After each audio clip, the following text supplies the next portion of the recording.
Dear YouTube, as you know, under copyright law I am allowed to use portions of copyrighted material, in this case copyrighted material belonging to the Watchtower Bible and Tract Society of Pennsylvania, so long as this is used for the purpose of criticism and parody. Please remember this when Watchtower comes complaining, because I've embarrassed them by using their propaganda in a way they disapprove of. Thank you.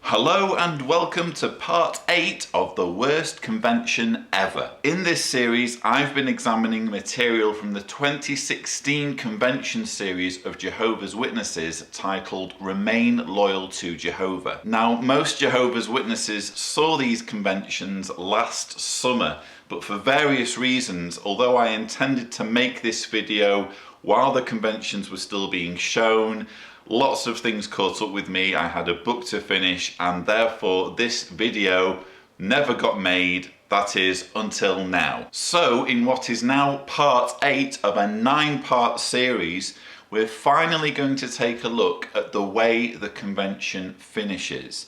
Because in the final talk on the Sunday afternoon, there is a rousing speech. The final talk of any convention is always intended to be very stirring and remind witnesses that the end is near and it's absolutely crucial that they continue to be obedient.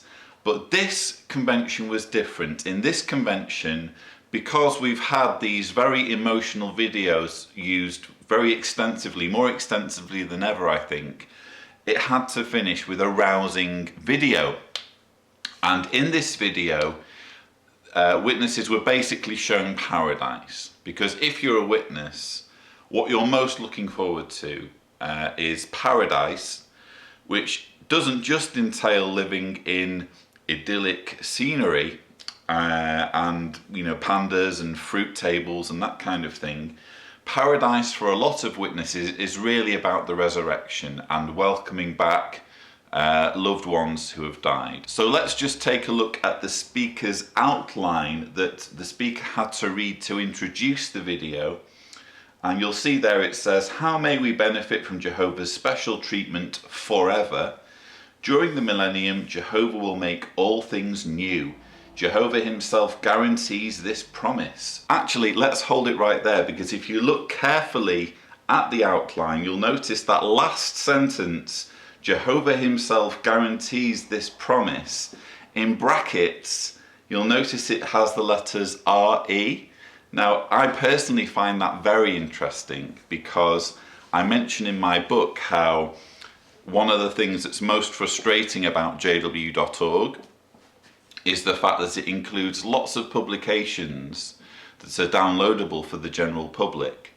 But one publication you will not find on jw.org is the Revelation Climax book. Just in case you don't have a clue what I'm on about, this is what the Revelation Climax book looks like. And I argue in my book that it's deceptive to not include the Revelation Climax book for people to download, because that's one of the most embarrassing publications, as far as I'm concerned, that really demonstrates how ludicrous Watchtower theology is. And I make the point in the book that, you know, one of the excuses that witnesses could give is, oh, well, the Revelation Climax book is old light, we've moved on since then. Well, here we have, in a speaker's outline for the 2016 Remain Loyal to Jehovah convention, a reference to that book.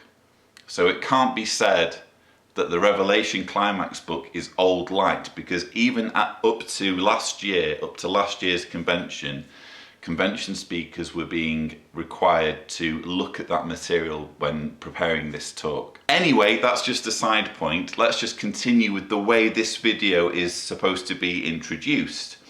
So it says, "We will have the prospect of living forever in perfect health. The earthly resurrection will take place. Can you imagine what it will be like to listen as loyal resurrected ones tell how God treated them in a special way. And then we have the brackets.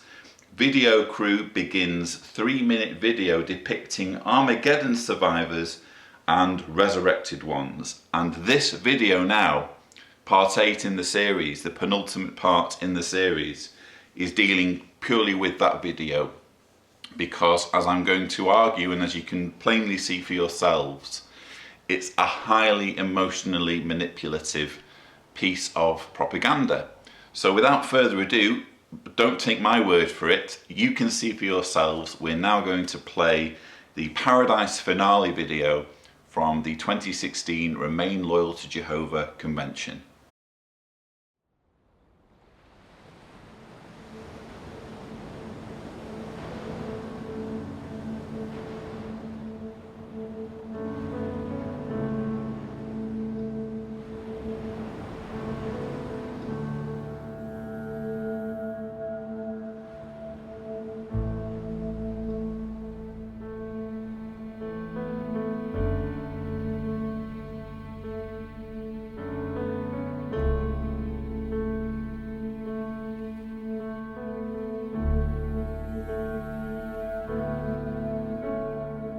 So we start off on a beach with the character Ethan from the video Hope for What We Do Not See.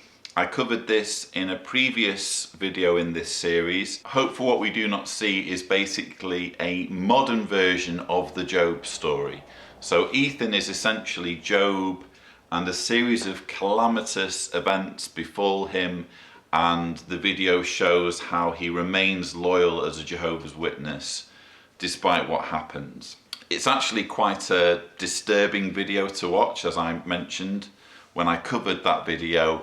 It's very raw and dealing with grief and bereavement, and using what in my view is one of the most appalling means of coercing someone, which is taking death, taking grief, taking bereavement, and using that, dangling that like a carrot, and saying, if you want to see your dead loved ones again, here's what you've got to do.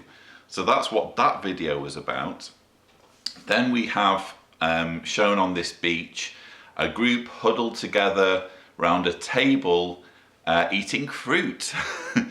And this group you will recognize from the bunker series of videos. So we have essentially, those videos were about a group of Jehovah's Witnesses who huddled together in a bunker just as the Great Tribulation is heating up. And essentially the series of videos shows them talking about how they've all managed to be loyal as Jehovah's Witnesses despite various trials. They spend a little bit of time bitching about a guy called Kevin, who is noticeably absent from the table, because Kevin essentially fails to live up to what's expected of him. He cools off in his appreciation for the governing body as spiritual leaders. That was one of the most telling parts of the bunker series, when he refused to do witnessing right outside where he worked. I don't know whether you remember. He was kind of looked down on and patronized because he wasn't willing to represent himself as a Jehovah's Witness right outside his workplace. That was supposed to be something that was abnormal on his part. So for that and other reasons, Kevin is absent from the beach table. But there's more of the video to follow.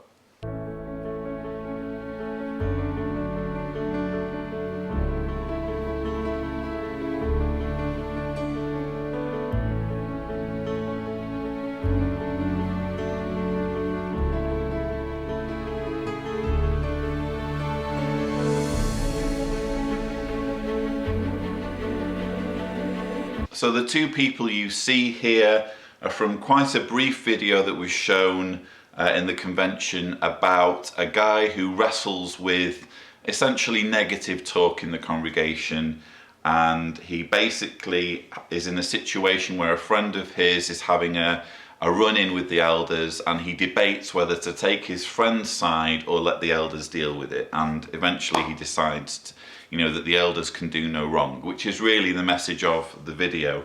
But let's, we've already talked about that. Let's just talk about that footage that we've just seen, Because, well, there's two things. First of all, these pictures of paradise, these images of paradise that we're seeing, these haven't been digitally created. These aren't CGI creations. This is real footage of real places that you can actually go to. And when you wake up from indoctrination as a Jehovah's Witness, that's one of the things you realize. You think, gosh, you know, life is beautiful right now. And there are paradisaic parts of the planet that I'm missing out on because I've failed to appreciate that life as it is beautiful.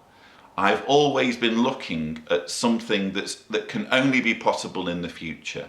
We can only really have paradise in the future by staying loyal to the governing body. That's the only way we can have an enjoyable life.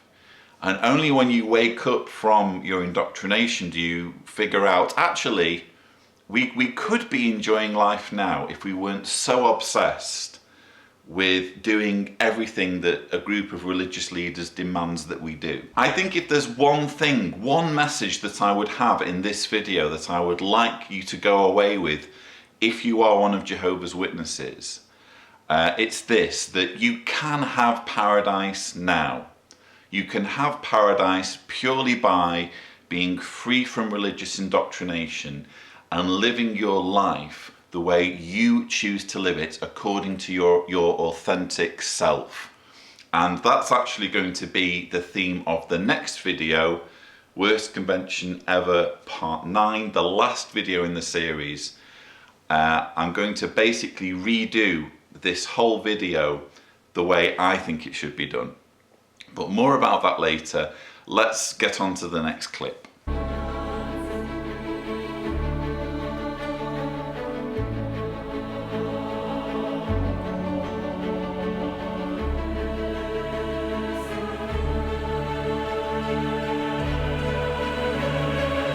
So in this brief clip, we're reacquainted with the elder and his wife who we saw in a previous video, if you've been following the series. The video was showing an elder who had a sister in the congregation taking an interest in him that was quite possibly inappropriate. And, you know, there was the danger that he might slip into adultery if he indulged this sister too much in her singling him out for advice. Now, as I said at the time, the video was a perfect example of Watchtower assuming that witnesses are stupid, assuming that witnesses can't figure out that kind of thing for themselves. It's obvious in that sort of situation that if a married man is being singled out for emotional support by, you know, someone in a very emotional state, that it's something where he might want to back off a little bit. That's not something that you need a video a highly produced video to get the message across. Anyway, here we are in the paradise, and this husband and wife are now seen building their home. And this is one of the many areas where, you know, it starts to go into details where you think, hang on, how would that actually be possible? Because here you have the early stages of a timber frame construction. Okay, where's the lumber mill? Where is the factory where they make the nails? Where is the raw material? Where is the iron ore coming from to make those nails? Which brother or sister, which Jehovah's Witness is going to a tool making factory in the new system where they forge hammers and saws and basic rudimentary tools that you would need to put this construction together? That's the video I would like to see, because in this factory there's either electricity or there isn't. So if there's no electricity in either the lumber mill or the tool making factory, how are they getting on? If there is electricity, where's this electricity coming from? Which Jehovah's Witness is working at the power station? Do you understand where I'm coming from? The minute you start exploring the whole concept of Watchtower's version of paradise, the closer you look at it, the more it starts to unravel. And I'm going to go into that in a bit more detail later on. But just this whole idea of there being materials and products and things that would need to be manufactured on a large scale, and that's never explained. That's never explained. And if you were having this conversation with a Jehovah's Witness, they would just say, oh, well, that's all going to be explained in the new scrolls. They just have to plead ignorance one way or the other because it just doesn't make sense. But my argument would be, how many things don't make sense before the whole thing unravels? If all you're going to do is say, oh, well, that's going to be revealed in the new scrolls for absolutely every detail of paradise, do you not get to a point eventually where you think, maybe the whole thing is just nonsense?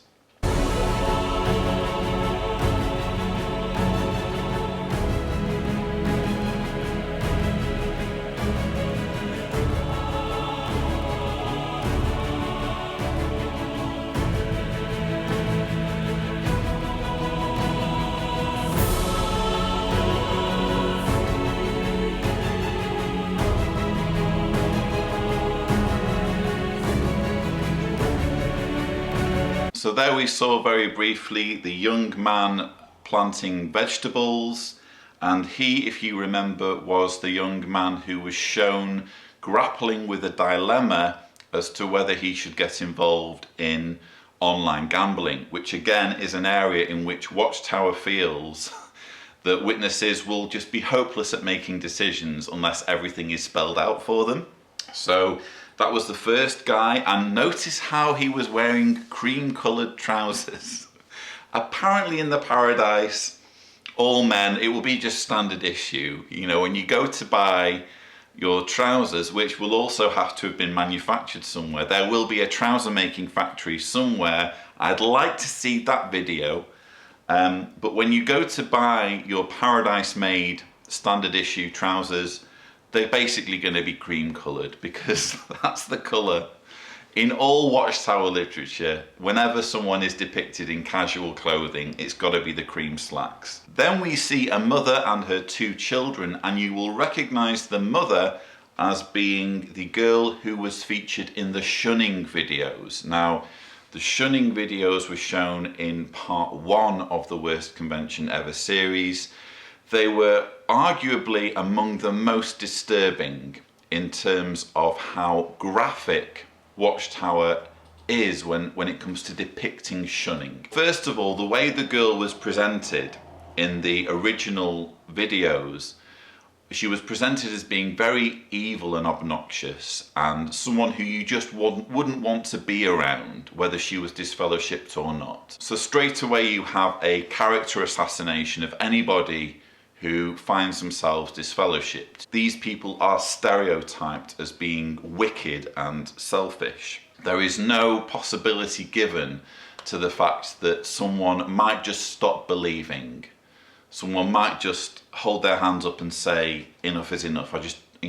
I love you, you're my parents, but please, I just can't believe this anymore. And then as the series of videos progresses, you see her getting reinstated, which would involve many months of sitting at the back of a kingdom hall and being shunned by an entire congregation. But that's only after we see that, that unforgettable scene where the girl tries phoning her parents and they refuse to pick up the phone. Again, she could be being attacked, she could be being robbed, she could be being raped. As far as they're concerned, she's disfellowshipped, so they will not take the call. That's the level to which Jehovah's Witness parents are expected to shun their young ones.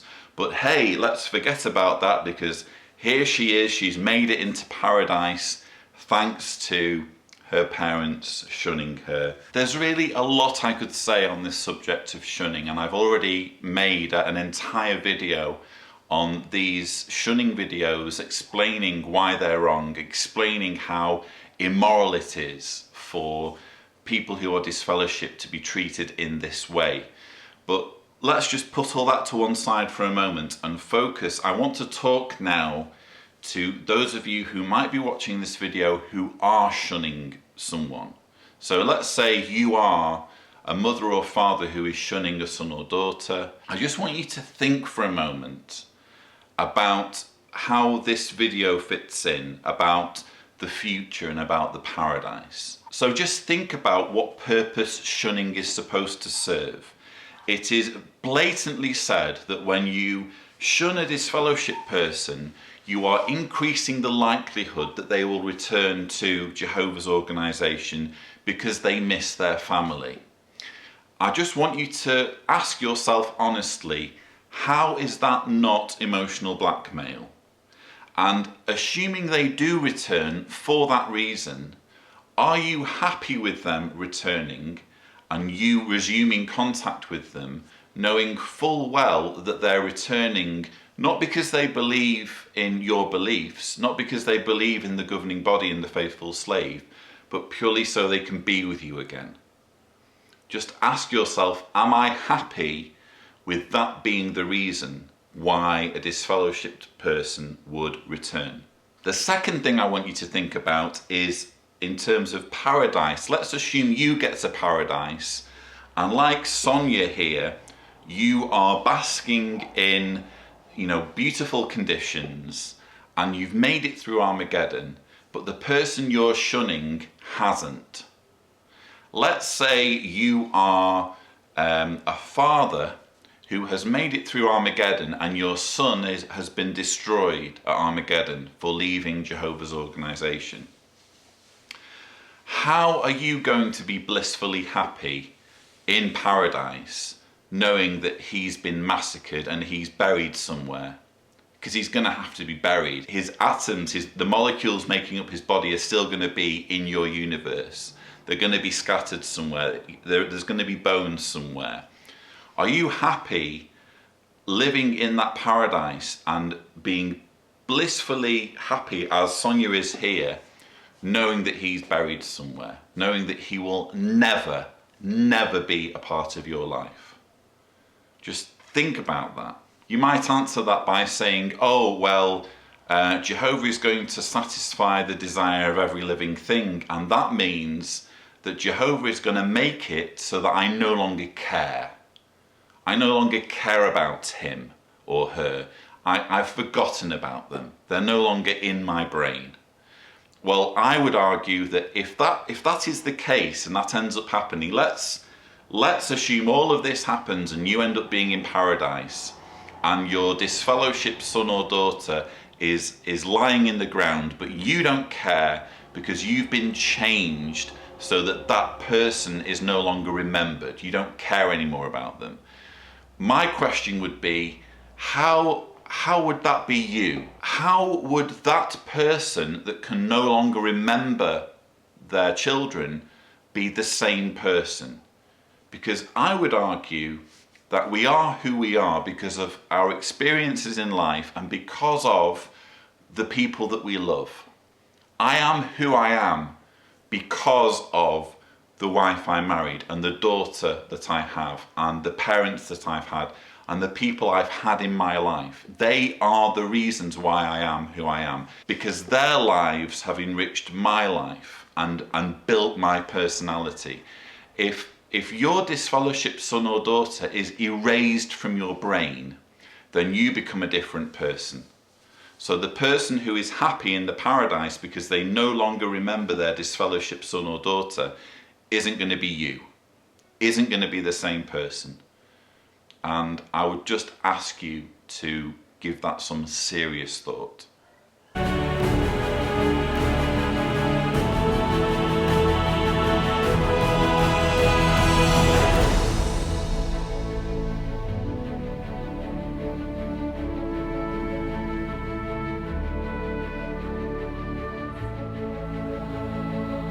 So now we see the two girls who were featured briefly in a video about a party at school that gets arranged, and one girl is quite naughty and mischievous. Well, she's not naughty, it's perfectly normal to want to go to a party, but she tries to convince the other girl to come with her to a school party And as you might imagine, the party is framed as being this terrible thing where they're very likely going to end up getting drunk, or drugs might be taken, you name it. If it's evil, it's going to happen at this party. And eventually the girl resolves that she's not going to go to the party. Well, fast forward to the paradise, and both girls have somehow made it through Armageddon, and they're now riding horses. So not only are there people in the paradise who will be, taming horses and training horses, there's also going to be saddle factories and bridle factories in the paradise where leather, where does the leather come from? I guess they're going to figure out a way of creating leather without killing animals. Or is killing animals okay? Maybe my memory's going, but I was under the assumption that no animals were going to be killed in the new system. Can you remember that? Yeah, I think that's why they're eating all these veggies on the table. But you can have fake leather, obviously, but then you need to have factories. Yeah, okay, thanks. Unless you have leather that's made out of pineapple, how do you call it, skins. It's a new thing. We've decided, Deanna and I have just been talking about this, we've decided this isn't real leather, this must be leather that's made out of pineapple skins. You heard it here first, folks.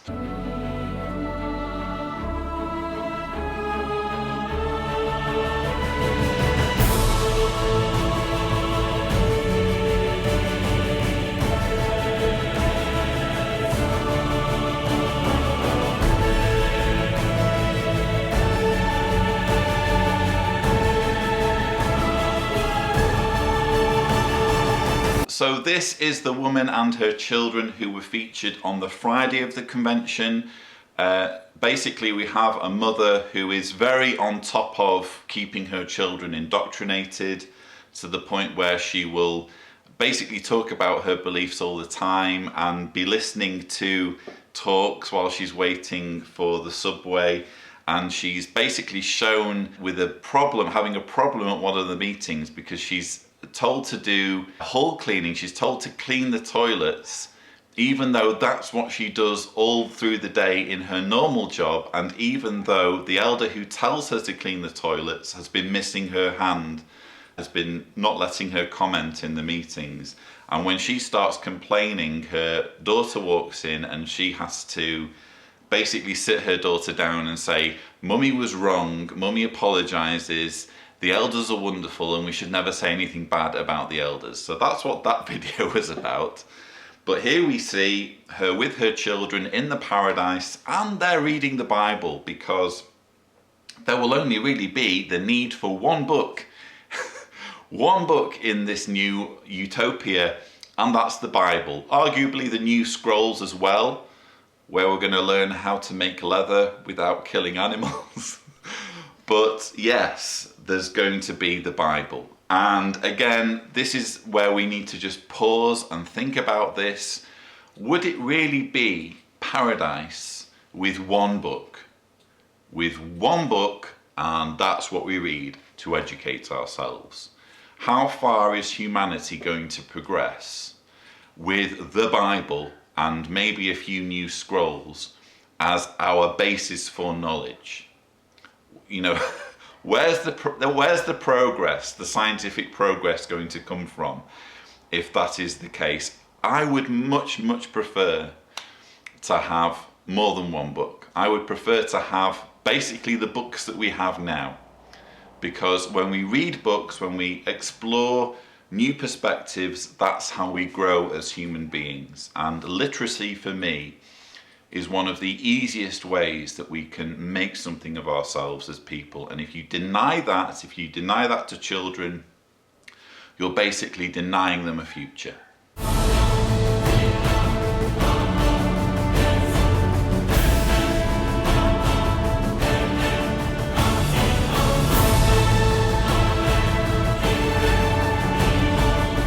Well, that's a relief. At least there will be schools in the new system. And according to this, these schools will be run by Bible characters, like King Hezekiah. I say King Hezekiah because those of you who watched the drama video in the convention about King Hezekiah and the Assyrians will recognize that now we have King Hezekiah in paradise teaching children ancient languages. The irony is that probably most children that age would have more to teach King Hezekiah than King Hezekiah would have to teach them.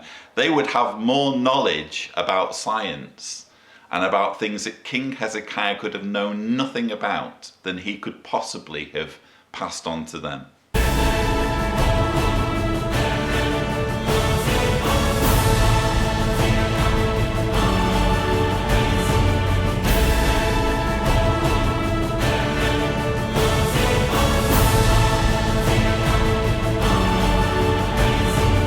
Yes, we see the return of Sergei, and again you'll have seen, I think it was in part 3 of this series, I dealt with the Sergei videos, and again they were deeply troubling videos that featured a guy from, I think we can assume Russia, who, well, the videos basically show him throughout his life, at various points in his life, essentially getting screwed over by his Jehovah's Witness upbringing. So right at the beginning, he is forbidden from learning the violin to a professional standard by his father. So that's why we have the girl walking through the field, passing a violin to Sergei, because suddenly it's okay for him to enjoy his violin, because it's safe now, because there's no chance of him becoming a big musical star. As the Sergei videos progress, you see his character encountering various situations where he's required to show loyalty to Watchtower, and the final video in the series is arguably the worst, because it shows him very likely laying down his life as a Jehovah's Witness because of the blood issue. One of the reasons why I called this the worst convention ever was partly because of the blood issue. The blood issue doesn't come up frequently at either meetings or assemblies or conventions, but in this last convention there was some very, very potent material reminding witnesses that they had to sacrifice their lives over blood if it came to it, and the Sergei video was one of the tools that was used to really drive home this point. But aside from all that, what's interesting about just this brief clip is we saw the girl at the beginning walking through the field. Some of you will have already noticed that that is not Watchtower footage. If you look again at the video and you look in the very corner of the video, you'll see in very small lettering footage provided by Pond 5. Now, if you go to the Pond 5 website and you type in girl violin field, you'll eventually find this video, which is titled Violinist Girl Walking Through a Wheat Field Slow Motion, available for $50. Now, nobody is begrudging Watchtower for cutting corners here by bringing in worldly video footage to help finish their propaganda video. I mean, there's nothing really evil about that or anything. It's no huge deal. But what is interesting is when you think about the big fuss Watchtower makes about its resources and its video making capabilities and how much money it needs to make these professional videos, and then you realize, oh, hang on, in some cases they're cutting corners by bringing in worldly people to finish their videos for them. It just doesn't quite stack up. It seems that when Jehovah's organization is putting together its spiritual food, every now and then it needs to go to worldly sources to provide some of the ingredients.